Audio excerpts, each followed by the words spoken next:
Hello everyone. तो today we are going to initiate with your new content. Okay, sequence and series में हम यहाँ पे जो beginning कर रहे हैं that is your geometric progression. तो हम यहाँ पे GP के साथ शुरुआत कर रहे हैं geometric progression. अब ये geometric progression GP है क्या? Let me check it out. ठीक है, तो आपके पास यहाँ पे क्या है? A sequence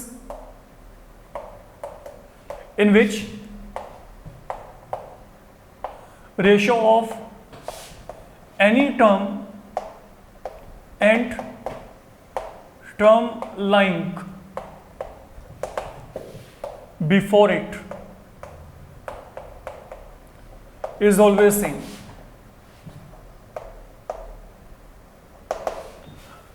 Okay, तो हमारे पास यहाँ पे क्या sequence in which ratio of any term and term lying before it is always going to be same. Okay, it is same throughout. तो इसे हम यहाँ पे क्या कहते हैं, हम यहाँ पे इसे एज अ जीपी ट्रीट कर सकते हैं. अब इसका मतलब यहाँ पे क्या है, फॉर एग्जांपल मैं आपको यहाँ पे कहता हूँ, ये देखो, मान लो मैं इनमें से कोई भी टर्म उठा के चलता हूँ, any term randomly can be selected here. Like मैंने यहाँ पे क्या लिया, 4 से पहले क्या है, एक तो 4 उठाया, एक 4 से पहले क्या है 2, तो इन दोनों का रेशियो. तो बेसिकली हम यहाँ पे रेशियो की बात करते हैं. एपी में क्या था, एपी में हमारे पास वहाँ पे कॉमन डिफरेंस की बात होती थी, लेकिन यहाँ पे कॉमन डिफरेंस नहीं, यहाँ पे हम रेशियो की बात करते हैं. तो यहाँ पे क्या है 4.2. लाइक मैंने यहाँ पे कोई भी नंबर लेके चलना है. अब ये देखो, मैं अगर यहाँ पे लेके चलता हूँ तो आपके पास ये जो रेशियो है, ये रेशियो हमेशा आपके पास थ्रू आउट क्या आ रही है, 2 आ रही है. Any such example can be formulated. Like अगर मैं आपको यहाँ पे कहता हूँ, मेरे को ये दिया गया,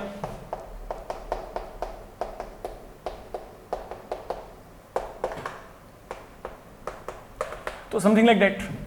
फाइन. तो यहाँ पे क्या है, ये देखो रेशियो लेके चलना है क्या, of any term, like I have taken this one and term lying before it. इससे पहले कौन सा है, इससे पहले वाला लेके चलना है, याद रखिएगा. It is 5. अगर मैं यहाँ पे चेक करूंगा तो यहाँ पे भी क्या है 5, यहाँ पे चेक करेंगे तो यहाँ पे भी क्या है 5 है. Everywhere throughout it has been same here. तो मतलब यहाँ पे क्या है, we are dealing with the common ratio here. Fine, that is something you need to remember. अब हमारे पास अगला जो काम है वो है, what is the general form of a GP. पहली बात तो किसी भी जीपी का जो आपका पहला टर्म है उसको हम जैसे एपी में डिनोट करते थे वैसे ही यहाँ पे डिनोट करेंगे. तो पहला टर्म हमेशा यहाँ पे क्या होगा, ए के साथ आपने रिप्रेजेंट करना है. In AP we were having common difference and now we are having common ratio. तो ये जो कॉमन रेशियो, ये हमारे पास यहाँ पे क्या है, आर के इक्वल है. Please wait. तो ये जो कॉमन रेशियो है ये हमारे पास यहाँ पे, या फाइन, ये कॉमन रेशियो हमारे पास यहाँ पे क्या है, ये आर के इक्वल होती है. इसको हम यहाँ पे आर के साथ रिप्रेजेंट करते हैं. अब अगर देखा जाए, आप एक थोड़ा सा पैटर्न को पहले नोटिस करिए. यहाँ पे क्या है, यहाँ पे पहला टर्म क्या है 5 है. मैंने अगला नंबर अटेन करने के लिए क्या किया, जो यहाँ पे रेशियो है उससे मल्टीप्लाई किया है. देखा जाए रेशियो यहाँ पे क्या है, what is the common ratio, इन दोनों को डिवाइड किया 5, इन दोनों को डिवाइड किया 5, इन दोनों को डिवाइड किया 5. तो मतलब आप यहाँ पे क्या करें, अगर आपको पहला टर्म पता है आप उसको r से मल्टीप्लाई करना शुरू कर दो. लाइक 5 है, r क्या है 5 है, 5 को 5 से मल्टीप्लाई किया 25, 25 को 5 से मल्टीप्लाई किया 125, 125 को 5 से मल्टीप्लाई किया 625. तो I am going to get a GP there. तो अगर मैं यहाँ पे जनरल फॉर्म चाहता हूँ जीपी का, तो general form of GP I think now that is very easy to assess.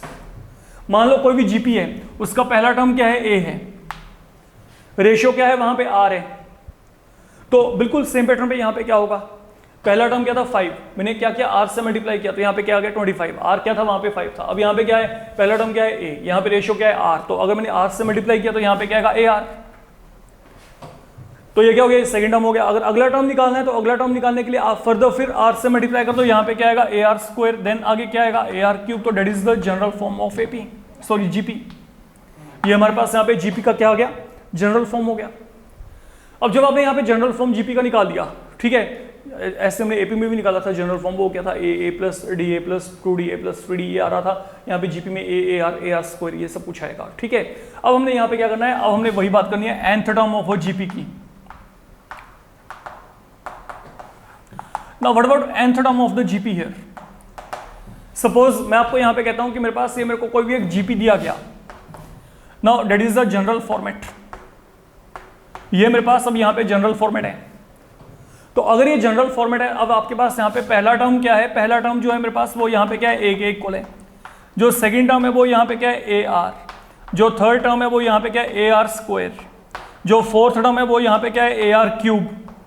Okay, I think I can write a equal to a into r power 0, a r a into r power 1, there is no change here, and now you need to focus toward what can be nth term here. My aim is I need to write nth term of a GP, and how to write this nth term of GP, let me check it out. अगर आप हर एक term को check करेंगे, a is there, r is there, and then these are being multiplied, तो यहाँ पे a और r तो आएगा ही आएगा। फर्क कहाँ पे पड़ रहा है? यहाँ पे फर्क पड़ रहा है, यहाँ पे that is the place where difference is happening.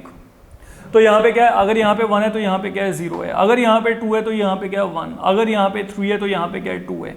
तो जो यहाँ पे उससे एक कम, जो यहाँ पे 4 है तो यहाँ पे एक कम, अगर यहाँ पे n है तो यहाँ पे n से एक कम, n-1। तो मीन आपके पास किसी भी जीपी के लिए अगर आपने nth टर्म को निकालना है तो nth टर्म का फॉर्मूला है a into r power n-1। That is something you need to keep in your mind, क्योंकि जो आपके पास यहाँ पे जीपी का पहला पार्ट है, जैसे एपी में चले थे ना, डिट्टो सेम पैटर्न पे चलेगा पूरा चैप्टर। देखो पहले क्या आएगा, पहले यहाँ पे nth टर्म आएगी, देन क्या आएगा सम ऑफ n टर्म्स, देन क्या आएगा selection of terms in GP. Fine, तो उसके बाद क्या है, we have to introduce geometric mean between two given quantities, जैसे arithmetic मीन इंसर्ट किया था between two numbers, सब कुछ वैसी है। देन फाइनली क्या आएगा प्रॉपर्टीज ऑफ जीपी, और वहां पे आपका जीपी पार्ट खत्म हो जाएगा। तो दोनों के दोनों पैरेलल बेसिस पे हमारे पास यहाँ पे चलेंगे। तो फॉर द टाइमिंग जो आपको माइंड में रख के चलना है, वो माइंड में क्या रख के चलना है कि अगर मैं यहाँ पे nth टर्म निकालना चाहता हूँ जीपी का, तो nth टर्म जीपी का यहाँ पे क्या है a into r power n-1। Fine, and इसके बेसिस पे हम आगे जो है सम सोल्व करके देखेंगे। Now let we check. तो जो आपके पास पहला पार्ट है यहाँ पे जीपी का, हम यहाँ से इनिशिएट करते हैं।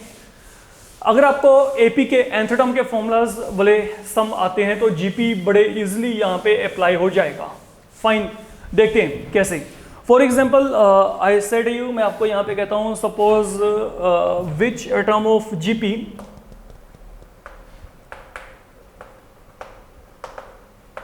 आपको एक जीपी दे रखा है √3, देन 3 इट इज 729। आपको ये कहा गया कि कौन सा टर्म जीपी का यहाँ पे 729 है। जैसे हम एपी में करते थे, वहां पे क्या करते थे, nth टर्म को एज्यूम कर लेते थे, यहाँ पे भी यही करेंगे। Let nth term of GP be 729। तो मतलब यहाँ पे जो nth टर्म है उसको मैंने यहाँ पे फिलहाल के लिए 729 एज्यूम कर दिया। अब जब आपने ये काम किया, सुनो, अब ये जीपी को रीड करते हैं। इस जीपी का पहला टर्म क्या है √3। कॉमन रेशियो क्या है, चाहे तो आप इन दोनों को डिवाइड करके देखो, चाहे इन दोनों को डिवाइड करके देखो। जो रेशियो आएगी लाइक 3√3 को 3 से डिवाइड किया, क्या आएगा √3, या 3/√3 है। तो अगर आप यहाँ पे रैशनलाइज वगैरह करेंगे तो ये वैल्यू क्या आ जाएगी, √3 ही आ जाएगी। वो आपकी चॉइस है, जैसे मर्जी देख लें, ठीक है। लेकिन जो रेशियो वो कैसे लेके चलना है, a2/a1, a3/a2 ऐसे लेके चलना है आपने। ओके, देन अब आपको यहाँ पे पता है कि nth टर्म यहाँ पे क्या है 729। तो nth टर्म का फॉर्मूला क्या है, a into r power n-1। Now what is the value of a here? a की वैल्यू यहाँ पे क्या है √3, कॉमन रेशियो यहाँ पे क्या है √3 पावर n-1 इक्वल टू क्या आ गया 729। तो ये यहाँ पे क्या बन गया, ये हमारे पास यहाँ पे आ गया। लुक, यहाँ पे बेसिस सेम है, पावर क्या हो जाएंगे ऐड। तो यहाँ पे क्या आएगा √3 पावर n, मैंने ये बेस सेम है तो पावर ऐड हो गया, n-1 में 1 ऐड किया तो यहाँ पे n, it is equal to क्या आ गया 729। अब ये जो है रूट का मतलब क्या है पावर 1/2। तो यहाँ पे क्या आएगा, अगर पावर 1/2 है तो ये क्या आएगा n/2, ठीक है। तो root is referring to power 1/2, तो 1/2 इंटू n, यहाँ पे n/2। और ये जो 729 है, लुक 339, 327, 381, 243, 243, 729, तो ये क्या है 3/6 है। And now you need to equate. अगर आप यहाँ पे इक्वेट करेंगे, अब देखो यहाँ पे बेसिस क्या है आपके पास सेम है, इक्वल टू का साइन है, तो यहाँ पे एक्सपोनेंट आपस में क्या होंगे इक्वल। तो मतलब बड़े can say n/2 equal to 6, तो मतलब n की वैल्यू क्या आ गई 12 आ गई। तो जो 12th टर्म है जीपी का वो यहाँ पे क्या होगा 729। अगर आप यहाँ पे कंटिन्यू करेंगे तो इसका आंसर ये आएगा, यू कैन कंक्लूड विद कि जो 12th टर्म है of GP that is going to be आपके पास यहाँ पे क्या होगी 729। तो that is something you need to do here. I think बहुत ही आसान सा काम है। ओके, तो it can be done easily. Then आगे आपको जैसे ये कहा गया है सेम पैटर्न पे कि विच टर्म ऑफ एपी आपको यहाँ पे, सॉरी जीपी यहाँ पे दे रखी है 5, 10, 20, 40, ये आपको दे रखा है 5120, आपने ये बताना है कि इस जीपी का कौन सा टर्म आपके पास यहाँ पे 5120 होगा। तो आप यहाँ पे क्या करेंगे, फिर वही काम, लेट जो nth टर्म है वो हमारे पास यहाँ पे क्या है 5120, बी वेरी केयरफुल। ओके, तो nth टर्म यहाँ पे अगर जीपी का आपने ये एज्यूम कर लिया, let nth term be equal to 5120, तो यहाँ पे क्या आएगा a times r power n-1। Now what is the value of a, let you check. a की वैल्यू क्या है 5 है, फाइन। r रेशियो यहाँ पे क्या है, अगर आप डिवाइड करके चलेंगे, चेक करो यहाँ पे रेशियो क्या रहा है 2 आ रहा है, तो what does this become 2 power n-1 is equal to क्या आ गया 5120, ये आ गया यहाँ पे। अब अगर आपने इसको सोल्व किया तो यहाँ पे सोल्व करके क्या आएगा, इसको आपने चेक करना है। लुक, तो यहाँ पे 2 पावर n-1 यहाँ पे क्या आएगा, आप 5 के साथ यहाँ पे डिवाइड कर दो तो आपके पास 1024 आ गया। ये 5 यहाँ पे हमने क्या कर दिया, राइट हैंड पे शिफ्ट किया। तो जब हमने राइट हैंड पे शिफ्ट किया तो यहाँ पे 1024 एंड 1024 इज ओके। जनरली आपके पास बच्चे इसके अकॉर्डिंगली आपको यहाँ पे टर्म्स मिलेंगी, तो ये क्या आएगा 2 power 10, you multiply 2 10 time, you will get 1024। तो यहाँ पे क्या आएगा, बेसिस सेम इक्वेटी का साइन, तो आप यहाँ पे एक्सपोनेंट को आपस में फिर क्या कर दो, इक्वेट। तो यहाँ पे n का value you settled with 11 here. तो आई थिंक बहुत ही आसान सा काम है, ठीक है। तो इस तरीके के आप यहाँ पे समझो है वो कैरी ऑन कर सकते हो।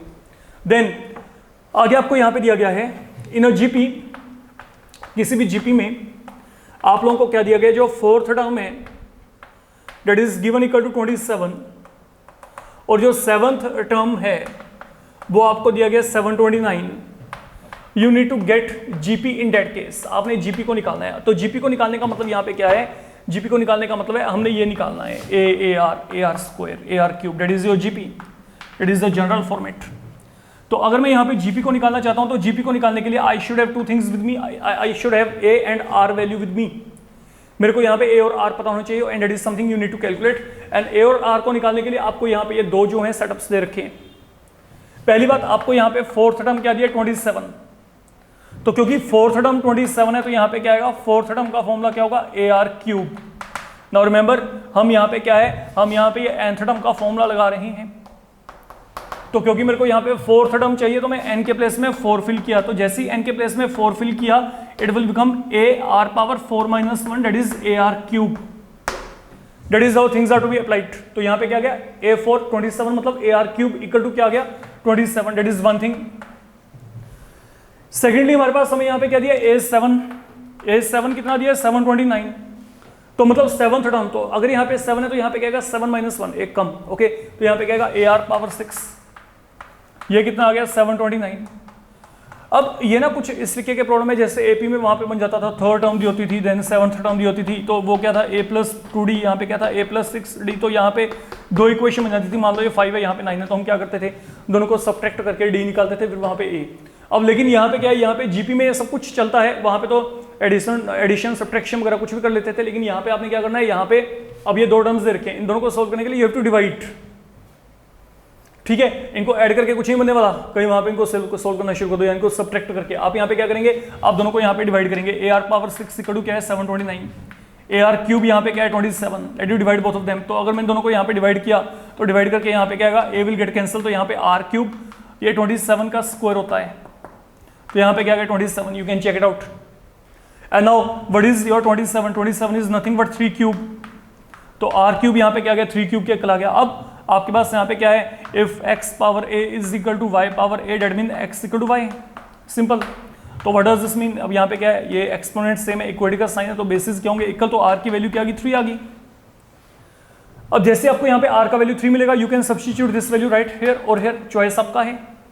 तो अगर मैंने यहाँ पे r की वैल्यू को 3 फिल किया तो यहाँ पे क्या आएगा, a into 3 cube is equal to 27, तो यहाँ पे 27 time a equal to 27 that will lead you to a value 1। और जैसे आपको a और r पता लगे, अब आप यहाँ पे जीपी बनाने के लिए now you are going to be in this format, simple, okay. Apply this chain. अब आप यहाँ पे क्या करेंगे, आप यहाँ पे a और r की वैल्यू को फिल करना शुरू कर दें, you will be getting all answers on the whole. जो भी आपको वहां पे जीपी चाहिए वो जीपी आपको यहाँ पे मिल जाएगी, फाइन। तो that is all you need to do here. Then आगे हमारे पास यहाँ पे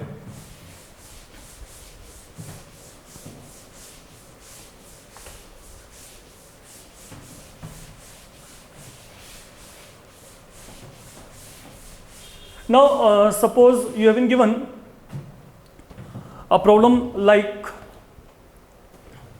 आपको यहां पे क्या दे रखा है, if fifth 8th and 11th terms of GP are P, Q and S, then prove that Q square equal to P into S. ये हमने यहाँ पे वेरीफाई करना है। देखो आपको फिफ्थ टर्म क्या दिया है, P के एकल, एट्थ टर्म क्या दिया है, Q के एकल, 11th टर्म क्या दिया है, S के एकल। फॉर्मूला लगाओ। फिफ्थ टर्म का formula AR power 4, eighth term का formula AR power 7, 11th term का formula AR power 10। These are the three things given to you। Prove क्या करना है, Q square equal to PS। पहले लेफ्ट हैंड साइड को निकालो। Q square का मतलब क्या आएगा, AR पावर 7 होल स्क्वायर। तो यहाँ पे क्या आ गया, A square R power 14। And what about right hand, P into S. P की वैल्यू क्या है चेक करो, AR पावर 4, S का वैल्यू क्या है, AR पावर 10। आपने मल्टीप्लाई किया A into A square R power 14। We are done. Left hand equal to right, hand दोनों के जो वैल्यूज हैं they are turning out to be same here. That is how you can do it. I think बहुत ही आसान काम है। तो आपने क्या करना है, सिर्फ वैल्यूज को फिल करना है वहां पे। देन इसके बाद हमारे पास है यहाँ पे, सपोज मैं आपको यहाँ पे कहता हूं the fourth term of GP is square of second term if a equal to -3 get value of r। fine। तो what is given to you, fourth term of a GP A4, it is square of second term। तो second term के square के equal है। that is something you are given। ठीक है, तो आपको यहाँ पे क्या दिया गया है, जो फोर्थ टर्म है वो आपके पास यहाँ पे क्या है, that is equal to square of second term। Now what is the formula for fourth term, you know it। fourth term का formula क्या होगा, AR cube। second term क्या होगी, A into R power 1 whole square। we are reaching up to here, you can check। fine।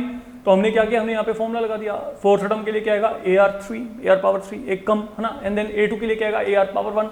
इसको solve करते हैं। AR cube is equal to क्या आ गया, A स्क्वायर R स्क्वायर। तो यहाँ पे क्या होगा, यहाँ पे A और A कैंसिल हो गए, इवन ये R स्क्वायर यहाँ पे कैंसिल हो गया। तो what I am getting here, A equal to R and then what is A given to you, but A is given equal to -3। तो डेट मीन R की वैल्यू भी यहाँ पे क्या आएगी, -3 आ जाएगी। That is something you will be getting here. Fine. तो आपके पास यहाँ पे corresponding to A I am getting R value यहाँ पे क्या आ रही है, -3 आ रही है। That is all you need to do in this particular problem here. Fine. Then आपको यहाँ पे जो दे रखा है, आपको यहाँ पे दिया हुआ है, suppose I am saying to you in a GP, आपको यहाँ पे दे रखा है A इक्वल टू 1। किसी जीपी में A इक्वल टू 1 दिया है, एंड देन आपको दे रखा है sum of third and fifth term 90। You need to get R here. तो आपको यहाँ पे ये सब कुछ दे रखा है। Fine. A1 third and fifth term का सम 90 दिया है, आपने R की वैल्यू को निकालना है। सुनो, थर्ड टर्म का फॉर्मूला क्या होता है, AR स्क्वायर। फिफ्थ टर्म का फॉर्मूला क्या होता है, AR power 4 is equal to क्या आ गया, 90 एज पर फॉर्मूला। अब A की वैल्यू क्या है, 1, तो 1 फिल कर दो। R square plus R power 4 equal to क्या आ गया, 90। तो मतलब ये क्या बन गया, R power 4 plus R power 2 minus 90 is equal to 0। Splitting का मिडिल टर्म करो, प्रोडक्ट यहाँ पे क्या है -90, सम यहाँ पे क्या है 1। तो नंबर कौन से आएंगे, 10 एंड